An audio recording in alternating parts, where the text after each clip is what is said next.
আসসালামু আলাইকুম। হাবিব স্যার আমার কইছিল যে আপনি নাকি খুঁজতেছেন একজন। পূর্ব অভিজ্ঞতা আছে? আমার বাড়িতে আমি কাম করি, আমাদের যে ছোট ভাই বোনগুলি আছে না, এগুলির আমি দেখে রাখি। আপনার এনআইডিটা আর আপনার বাড়ির ঠিকানা সব হাবিব স্যারের দিছি, আমি তোরে আবার দিন না। আব্বা আপা আমি ঠিক আছি না, অ্যাডভান্স এখনো পাই নাই। অ্যাডভান্স পাইলে টাকা পাঠাই দিবি। না না টাকা পাই নাই, টাকা পাইলে তোমারে পাঠাই দিব। টাকা টাকা করো সারা করো।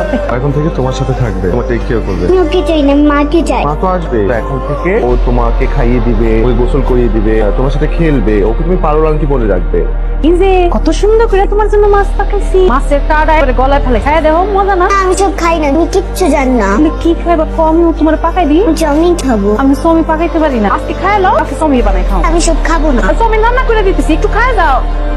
হ্যালো স্যার, আলিয়া তো খাইতেছে না, কইতেছে চাউমিন খাইবো। আপনি আমার কইতে পারবেন কেমনে রান্না করতে হয়? তাহলে আমি রান্না ফেলাই। তোমার কি মনে হয় চাউমিন বানানোর কোম্পানিতে চাকরি করি? তোমাকে হায়ার করা হয়েছে কেন? আমার মেয়ে টেক কেয়ার করার জন্য। আমার মেয়ে টেক কেয়ার করতে যা যা করা লাগে তুমি তাই তাই করবে। ওই জন্য চাউমিন বানাবে, লাজানিয়া বানাবে, সব শিখবে। আমার ভাত মাছ মুরগি যেটা করবেন ইংলিশ সব বানাইছি। চাউমিন লাজামিয়া আপনি আমার একবার দেখাই দিলে স্যার, আমার বারবার দেখাই দেওয়া লাগবে না। একবার দেখাই দিলে আমি কিন্তু রান্না। এখন অফিস বাদ দিয়ে তোমাকে এসব রান্না করা শিখবে। ইউটিউবে তো সব পাওয়া যায়, শিখে নেবে। নাকি তোমার কাছে ইউটিউবও নেই? নাকি তুমি বলবে ইউটিউবও তুমি জানো না? ও মাই গড।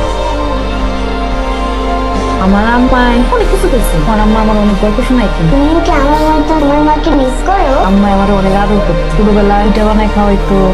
আসসালামু আলাইকুম আব্বা। ভালো আছে? আপনি কেমন আছেন? আব্বা রিমু কেমন আছে? আমার মনে হয় কি তাদের ওকে একটু সাইকিয়াট্রিস্টের কাছে নিয়ে যাওয়া উচিত। না যাইতে চাচ্ছে না বললে তো হবে না, যেতে তো হবে। এভাবে তো আসলে চলতে পারে না। ওর একটা ফ্যামিলি আছে, হাজবেন্ড আছে, ওর একটা মেয়ে আছে। রাখছি আমার। আর কিছু মনে না করলে একটা কথা জিজ্ঞেস করি, ম্যাডাম কবে আইবো? আসবেন। ক্যান্সার ম্যাডামের কি কোনো অসুখ করছে? মনের অসুখ। স্যার মনের অসুখ অসুখ কোনো অসুখ না, মনের অসুখ যারা কয় এরা অসুখ। ব্যাপার নিয়ে তোমার সাথে কথা বলার জন্য তোমাকে অ্যাসাইন করিনি। তোমাকে আমি নিয়োগ দিয়েছি শুধুমাত্র আমার বাচ্চাটা টেক কেয়ার করার জন্য। That's it. ভুলে গেছে স্যার। পারুল আন্টি, পারুল আন্টি, কি হইছে বেবি? তাহলে আমরা খেলি। খেলবা? এই যে ডাইনোসর দিয়ে খেলি। কেমনে খেলে? ইংলিশ আমি খেলতে পারি না। এভাবে করা যায়, নিচে করা যায়, দেখলে? কোনটা নাকি?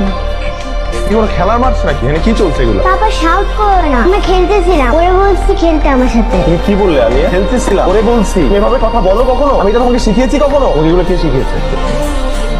সমস্যা কি আপনাকে? আমি কেন হায়ার করেছি? ওর দেখাশোনা করা লাগে। না দেখাশোনা তো করছেন না, উল্টা আপনি আমার মেয়েটাকে তো করছেন। ওকে অশুদ্ধ ভাষায় কথা বলা শেখাচ্ছেন কেন? ছোটবেলা থেকে আমি ওকে সুন্দর করে কথা বলা শিখিয়েছি, আর আপনি এসে সব নষ্ট করে ফেলছেন। আপনার কাছে আমি কি এক্সপেক্ট করবো? নিজে তো পড়াশোনা জানেন। আর শোনেন, এরপর থেকে আপনি ওর সাথে খেলাধুলা করবেন, ও টেক কেয়ার করবেন, কিন্তু কথা বলবেন। ও বন্ধ থাকবে আপনার, বুঝতে পেরেছেন? যান, এখন যান। ইমরান ভাই বাসায় কাজ করো না? শুধু বাচ্চাদের দেখাশোনা করো, বড়দের দেখাশোনা করো। কিন্তু চাইলে আমিও বাসায় কাজ করতে পারি। আমি তো এই বিল্ডিং থাকি, ভাইদের গুলো দেখাশোনা করো। আমরা একটু করলাম, ও যা দেয় আমিও তাই দিই। টাকা একটু বেশি দিন, টাকা পয়সা যা লাগে। দরকার নেই, পারো। এরকম একটা আকাশ কাশি রঙের জামা পরা ছিল। আমার মেয়ে স্যার, আমার মেয়ে স্যার, আমি ঘুমাই- আমার মেয়ে কোথায়? আমি ঘুমাইছিলাম, উঠে দিন। ভাই আমার মেয়ে খুঁজে পাইতেছি না। ও মনে হয় কোনো লুকায় আছে ভাই।